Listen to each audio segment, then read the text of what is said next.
ओम नमः। श्री महावीराय नमः। श्री द्वादशांग श्रुतदेव्यै नमः। आचार्य श्री आदिसागर महावीर कीर्ति सन्मति सागर गुरुभ्यो नमो नमः। सत्वेषु मैत्रीं गुणेषु प्रमोदं क्लिष्टेषु जीवेषु कृपापरत्वं माध्यस्थभावं विपरीतवृत्तौ सदा ममात्मा विदधातु देव। कल के विषय पर एक प्रश्न आया है कि अतिक्रम व्यतिक्रम को दोष माना जाए तो मानसिक चंचलता के कारण मन की शुद्धि निरंतर बनी रहती है। इस प्रकार कोई निर्दोष चारित्रवान तो होगा ही नहीं। तो निर्दोष चारित्र प्राप्त करने के लिए क्या करना चाहिए? कल जैसे मैंने एक बात कही थी, अतिक्रम सूक्ष्म दोष है, उसकी अपेक्षा व्यतिक्रम स्थूल है, उसकी अपेक्षा अतिचार स्थूल है और उसकी अपेक्षा अनाचार स्थूल है। त्याग की जो विधि है वो व्युत्क्रम से लेनी चाहिए। व्युत्क्रम का अर्थ विपरीत क्रम, अर्थात यदि सबसे पहले किसी दोष से बचना है तो वो अनाचार रूप दोष से बचना चाहिए। अनाचार रूप दोष से बचने के बाद ऐसा पुरुषार्थ करना चाहिए कि अतिचार रूप दोष ना लगे। तत्वार सूत्र में 70 अतिचारों का वर्णन करने वाले 14 सूत्र हैं। तो अतिचारों के विषय में थोड़ी बहुत जानकारी हम वहां से ले सकते हैं, अन्यथा कभी प्रसंग आएगा तो हम इसमें भी चर्चा कर लेंगे। जब अतिचारों से भी रक्षा हो जाए व्रतों की, तो व्यतिक्रम से बचने का प्रयत्न करना चाहिए। और अतिक्रम व्यतिक्रम अतिचार से व्यतिक्रम अतिचार अनाचार से बचने के बाद जब व्रत अतिशय निर्दोष रूप से पलने लगते हैं तो अतिक्रम नाम का दोष स्वयं ही समाप्त हो जाता है। तो व्युत्क्रम रूप से जब त्याग करेंगे तो ये त्याग हमारे व्रतों को निर्दोष बना सकता है। सबसे पहले हमें प्रयत्न करना है कि हमारे व्रतों का भंग होना अनाचार की कोटि में न जा सके। पहले यहीं से प्रयत्न शुरू कर दीजिए, बाकी सब कार्य होते रहेंगे। एक छोटी सी बात आपसे कह रहा हूं कि गिलकी, तुरई वगैरह में जल तत्व अधिक है, उसके कारण से होने वाले कफ रोग है। अन्य सब्जियां उनमें अलग अलग गुण हैं, उसके कारण से होने वाला रोग अलग है। तो सब्जियों में रोग होने की क्षमता है। भोजन कम जाने पर कमजोरी आती है, भोजन अधिक जाने पर अजीर्ण होता है। इन सब बातों से भयभीत होकर के कोई भोजन नहीं छोड़ देता, अपितु संतुलन बनाने का प्रयत्न करता है। वैसे ये करने पर व्रतों में दूषण लगेगा, वो करने पर व्रतों में दूषण लगेगा, इस प्रकार भय से भयभीत हुआ जीव कभी भी व्रतों का परिपालन नहीं कर सकता। व्रतों का परिपालन करने के लिए निर्भीक होकर के सावधानी पूर्वक व्रतों का परिपालन करना चाहिए और जो दोष लग रहे हैं उसकी शुद्धि के लिए निरंतर प्रयत्न करना चाहिए। यही व्रती और महाव्रतियों का कर्तव्य है। आज हम नवीन पद्य की ओर बढ़ते हैं। इस पद्य में हम मां जिनवानी से क्षमा याचना करते हैं। जिनवानी का अध्ययन करते समय जो हमारे दोष होते हैं, हम उनकी प्रार्थना करते हैं कि वे दोष हमारे दूर हो जाए।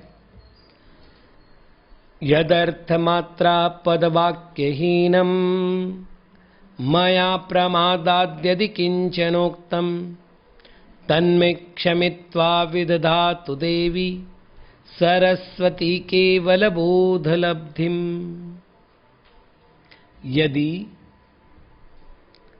यदि मया मेरे द्वारा प्रमाद के कारण से यत जो अर्थ मात्रा पदवाक्यहीनम, अर्थ मात्रा पद वाक्य से हीन, किंचित कुछ, उक्तम कहा गया हो, तो मैं मेरे तत् उस दोष को क्षमित्वा क्षमा प्रदान करके सरस्वती देवी केवल बोध लब्धिम, केवल ज्ञान रूपी लब्धि को विदधातु प्रदान करे।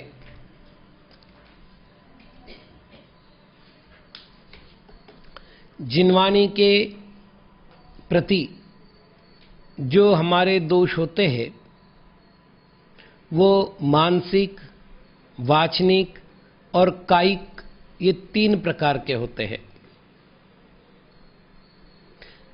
यहाँ पर वाचनिक दोषों का कथन है,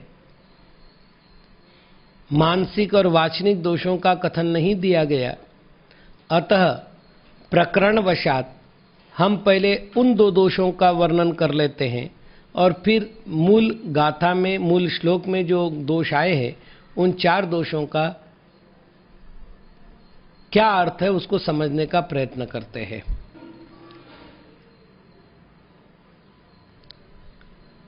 जिनवानी के प्रति मानसिक दोष क्या है? हम एक ही आचार्य के ग्रंथों को स्वीकार करेंगे, अन्य आचार्यों के ग्रंथों को स्वीकार नहीं करेंगे, न पढ़ेंगे, न बोलेंगे। जब भी बात करेंगे उन्हीं की अपेक्षा से बात करेंगे।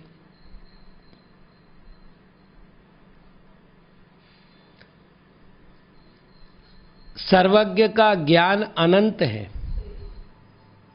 सर्वज्ञ के ज्ञान की संकलना करने वाले आचार्यों के पास जो ज्ञान है वो क्षायक्षमिक होने से बहुत थोड़ा है। और जैसे कोई जीव किसी एक विषय में पीएचडी होता है, वैसे कोई आचार्य अपने अपने विषय में विशेष विद्वान होते हैं। यदि हमें न्याय सीखना है तो आचार्य कुंदकुंद महाराज की शरण में जाकर कोई फायदा नहीं होगा, हमें आचार्य श्री समंतभद्र महाराज के पास ही जाना पड़ेगा। यदि हमें लक्षण शास्त्र सीखना है तो आचार्य पूज्यपाद महाराज के श्री चरणों में ही जाना पड़ेगा। यदि हमें अध्यात्म की गहराई तक जाना है तो आचार्य कुंदकुंद महाराज की शरणों में ही जाना पड़ेगा। किंतु सिद्धांत के तलस्पर्शी अध्ययन करना है तो फिर हमें पुष्पदंत भूतबली और गुणधर भट्टारक जैसे महान आचार्यों की चरण शरण पकड़नी पड़ेगी। तो प्रत्येक आचार्य ने विभिन्न पद्धतियों से जिनवानी का आलेखन किया है। एक में सारे विषय समाविष्ट हो ही नहीं सकते। हर विषय को हम एक ही ग्रंथ के आधार पर देखने का प्रयत्न करें, एक ही आचार्य के आधार पर देखने का प्रयत्न करें, तो समस्या ये हो जाएगी कि हम कभी भी पूर्णत्व को प्राप्त नहीं कर पाएंगे। श्रवण बेलगोला में कुछ मुनिराजों से मेरा वार्तालाप चल रहा था। हमने उनसे कहा, उन्होंने कहा हमने तो मूलाचार पढ़ लिया, मूलाचार के आधार पर हम अपनी चर्या करने का प्रयत्न कर रहे हैं। मैंने कहा महाराज उचित नहीं है, क्योंकि मूलाचार में ऐसे अनेक विषय छूटे हुए हैं जो अनगार धर्मामृत में है, जो मूलाचार प्रदीप में है, जो आचार सार में है, जो भगवती आराधना में है। यदि आपको सर्वांगीण रूप से देखना है, उदाहरण के लिए मूलाचार में गुप्तियों का वर्णन बहुत ज्यादा नहीं है, संकेत मात्र है। भगवती आराधना में गुप्तियों के अतिचार तक का वर्णन दिया गया है। मूलाचार में नित्य और नैमित्तिक क्रिया की विधि नहीं दी है, कौन सी भक्ति करे, कितने समय में करे, वो नहीं दिया है। आचार सार और अनगार धर्मामृत में दिया हुआ है। तो हम एक ग्रंथ का, एक संत का आग्रह करके शेष जिनवानी को कैसे ठुकरा सकते हैं?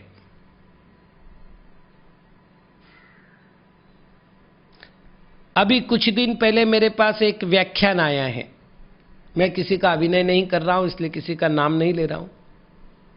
वक्ता ने अपने प्रवचन में कहा कि 6ठी शताब्दी के बाद के ग्रंथ हमको प्रामाणिक नहीं लगते, इसलिए हम उनको स्वीकार नहीं करते। किसी को प्रमाण देना हो तो 6ठी शताब्दी के पहले के ग्रंथ का प्रमाण दीजिए।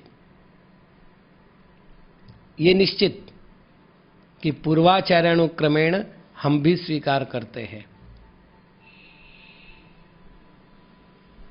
लेकिन उसका क्या करेंगे जो काल के परिप्रेक्ष्य में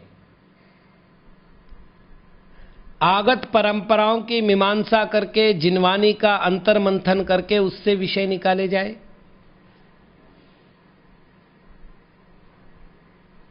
मैं आपको कुछ विषय बता रहा हूं। पानी छानना कैसे चाहिए, आटे की मर्यादा कितनी है, शक्कर की मर्यादा कितनी है, मसाले की मर्यादा कितनी है, सूतक और पातक यानी जन्म का सूतक और मृत्यु का पातक, इसके दिन कितने हैं पीढ़ियों के हिसाब से, इसका वर्णन करने वाला कोई भी प्रमाण हमें 6ठी शताब्दी से पहले का नहीं मिलता। अब आप हमें बताइए हम क्या करें? अस्वीकार कर दें इन सारी व्यवस्थाओं को? भारत भर में जितनी प्रतिष्ठाएं हो रही है, यदि दक्षिण भारत की बात करते हैं तो प्रतिष्ठा तिलक के आधार पर प्रतिष्ठा हो रही है, और उत्तर भारत की बात करते हैं तो कोई शीतल प्रसाद जी के पुस्तक से कर रहा है, कोई गुलाब चंद जी पुष्प की पुस्तक से कर रहा है, कोई नाथूलाल जी की पुस्तक से कर रहा है, जो 100 साल के अंदर लिखी गई पुस्तकें हैं। क्या हम उन मूर्तियों का नमस्कार बंद कर दें क्योंकि उनकी प्रतिष्ठा 6ठी शताब्दी के पहले के ग्रंथों के आधार पर नहीं हुई है?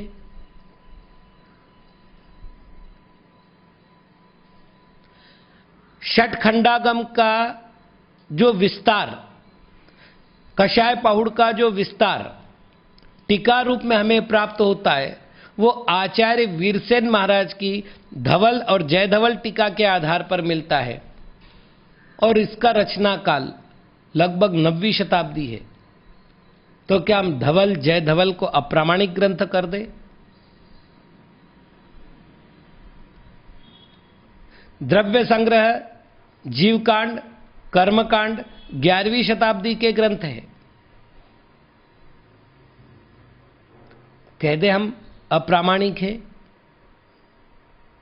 प्रमेय कमल मार्तंड जैसे ग्रंथ 8वीं शताब्दी के बाद लिखे गए हैं, खुद अकलंक 8वीं शताब्दी के हैं। कुछ लोगों ने 7वीं का माना है, कुछ लोगों ने 8वीं का माना है, जो भी उसके बाद विद्यानंद जी वगैरह हुए। क्या इस सभी आचार्य परंपरा को हम अप्रामाणिक स्वीकार कर रहे हो? सोच लीजिएगा, आचार्य परंपरा का अपमान कर रहे हो, जिनवानी का अपमान कर रहे हो, मानसिक अभिनय हुआ। मतलब मेरी मान्यता को पुष्ट करने के लिए मैंने अन्य जो आगम जिनवानी मिल रही है उसका पूरा वर्णवाद शुरू कर दिया।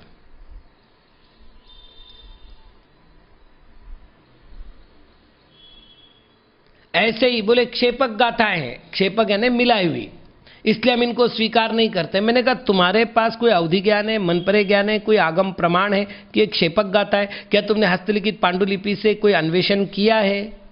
किसके आधार पर कह रहे हो कि मिलावट है?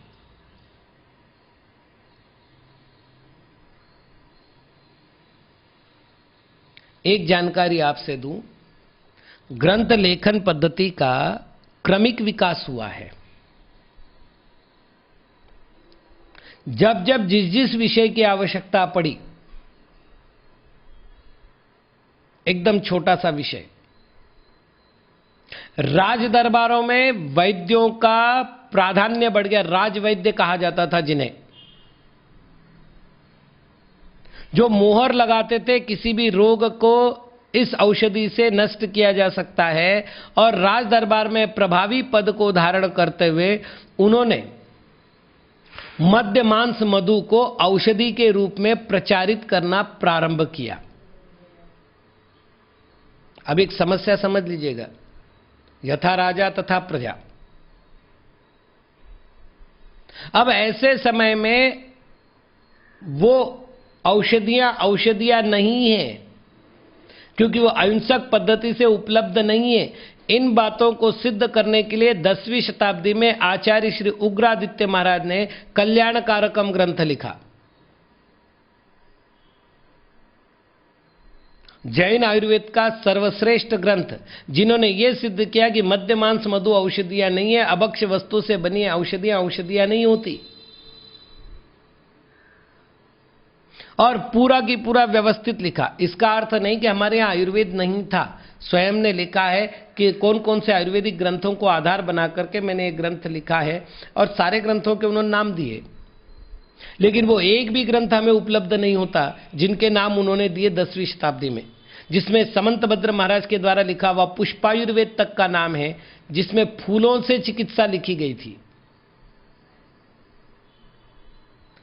यदि हम कहते हैं कि 10वीं शताब्दी का वो ग्रंथ हमें अमान्य है, तो मालूम है क्या हो जाएगा? आज लोग च्यवनप्राश खा रहे, आज लोग और वस्तुओं का सेवन कर रहे, वो सारी औषधि रूप में आ जाएगा, कि जैनों के पास तो कोई औषधि ग्रंथ है ही नहीं, क्योंकि आप उसको प्रामाणिक नहीं मानते।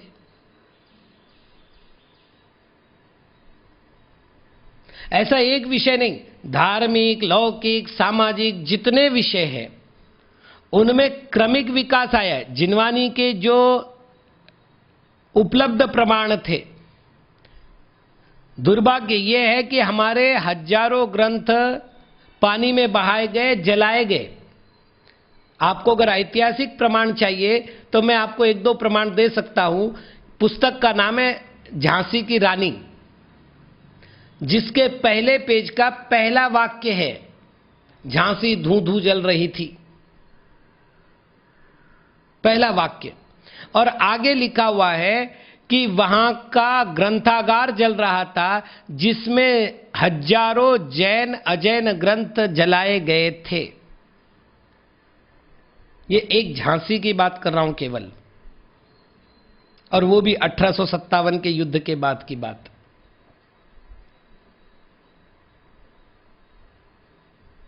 दक्षिण भारत में हजारों ग्रंथ समुद्र में फेंके गए, जलाए गए। अलाउद्दीन खिलजी के समय में हजारों ग्रंथ जलाए गए। और आज क्या हो रहा है?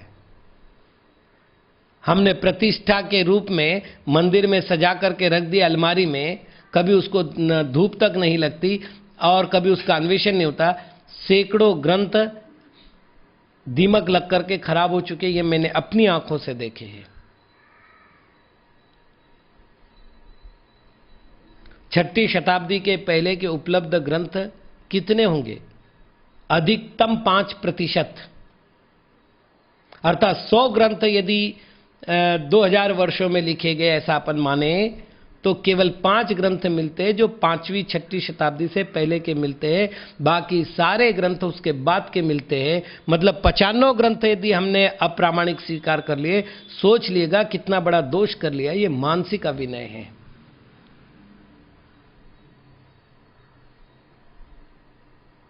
आचार्य विद्यासागर जी महाराज के द्वारा लिखा गया मुख माटी काव्य कई छात्रों के द्वारा पीएचडी हुई है और सरकारी मान्यता प्राप्त हुई उन पीएचडीओं को। अनेक विद्वानों ने मिलकर उस पर संगोष्ठी की, उसको महाकाव्य के रूप में स्वीकार किया। आज कई साधु उस पर प्रवचन कर रहे हैं।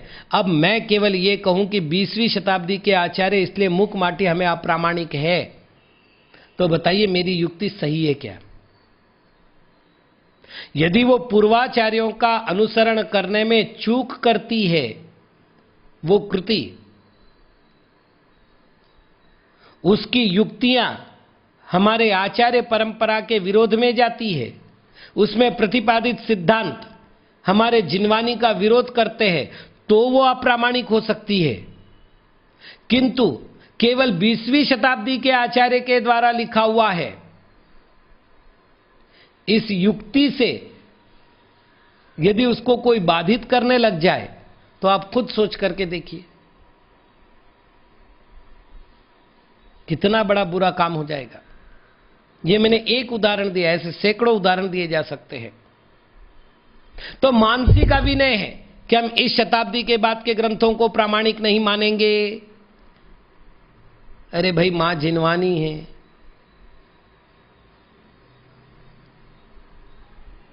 युगानुकूल शैली में परिवर्तन करके आचार्यों ने लिखा है। अब मैं आपको क्या बताऊं, षटखंडागम में, पूरे कुंद आगम में और कुंद महाराज से पहले लिखे गए किसी भी आगम में 4 अनुयोग के नाम नहीं मिलते।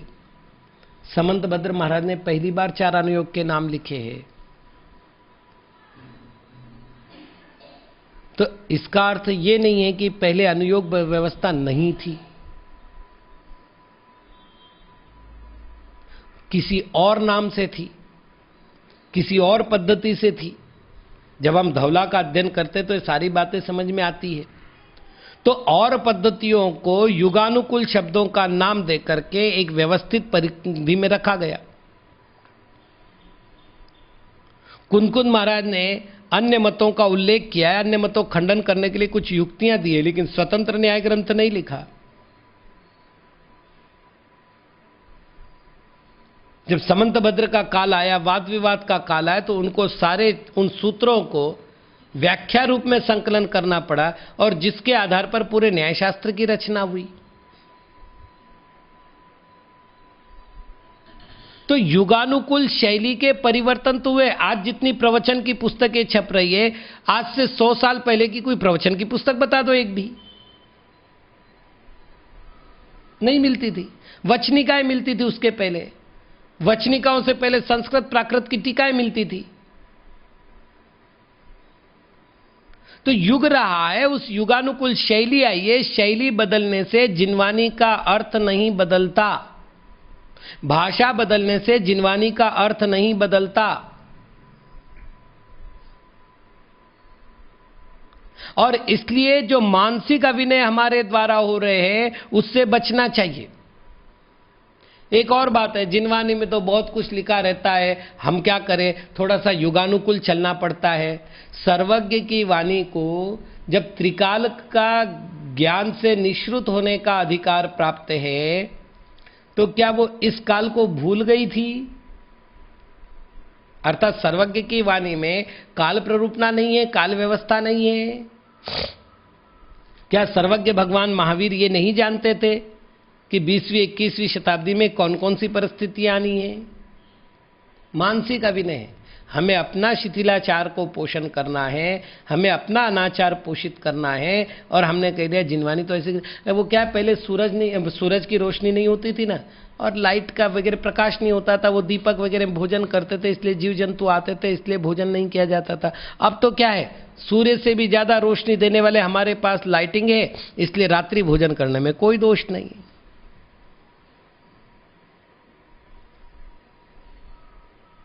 इसका अर्थ है भगवान महावीर को यह मालूम नहीं था कि 21वीं शताब्दी में लाइटिंग की व्यवस्था है। इसका अर्थ आपने ये कहा है कि भगवान महावीर सर्वज्ञ नहीं थे, क्योंकि सर्वम जानाति इति सर्वज्ञ। मानसिक अभिनय, इस प्रकार के वचन बोलने वाले के मन में उठने वाले विचार, जिनवानी के मतलब भगवती आराधना में एक श्लोक है, गाथा, उसमें लिखा है कि संपूर्ण आगम पर विश्वास करने वाला जीव यदि किसी एक अक्षर पर भी अश्रद्धा करता है तो उसे मिथ्या दृष्टि जानना चाहिए। हम तो पूरे 1000-1500 वर्ष के इतिहास को ही अप्रामाणिक घोषित कर रहे हैं। भगवान, कितना बड़ा मिथ्यात्व होगा, घोर मिथ्यात्व।